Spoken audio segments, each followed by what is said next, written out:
मालवण नगर परिषद 2025 आरक्षण जाहीर झाल्यानंतर भारतीय जनता पार्टी म्हणून जे 10 प्रभाग आणि नगराध्यक्ष पदासाठी जे आरक्षित असलेलं जे आरक्षण त्या सगळ्याचा विचार करत असताना संघटना म्हणून 100% भाजपा होण्याच्या दृष्टिकोनातून वरिष्ठांनी दिलेल्या आदेशाप्रमाणे प्रभाग रचनेमध्ये प्रभाग प्रमुख, त्यानंतर आवश्यक असलेले बूथ अध्यक्ष यांची नियुक्ती, आवश्यक पदांची फेरनियुक्ती, ह्या सगळ्या गोष्टींचं कामकाज भारतीय जनता पार्टीच्या माध्यमातून सुरू आहे। ज्या पद्धतीने संघटना आदेश देईल, वरिष्ठ आदेश देतील, त्या पद्धतीने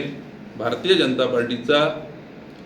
सामान्य कार्यकर्ता, तो ज्येष्ठ कार्यकर्ता, आम्ही सर्व ह्या मालवण नगर परिषद निवडणुकीसाठी 100% येणाऱ्या काळामध्ये निवडणुकीसाठी पूर्णपणे तयारी करत आहोत। आणि निश्चितच आम्हाला विश्वास आहे की संघटनेमध्ये अगदी 100% असून दे,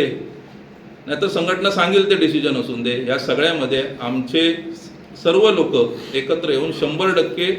मालवणच्या जनतेला सोबत घेऊन, मालवणच्या जनतेला अपेक्षित असा विकासाचं ध्येय ठेवून आम्ही पुढे चालतो आहे। त्यामुळे आम्हाला जनता आमच्या सोबत राहील आणि भारतीय जनता पार्टी ह्या मालवण नगर परिषद निवडणुकीमध्ये 100% प्लस दिसेल, हा आम्हाला विश्वास आहे।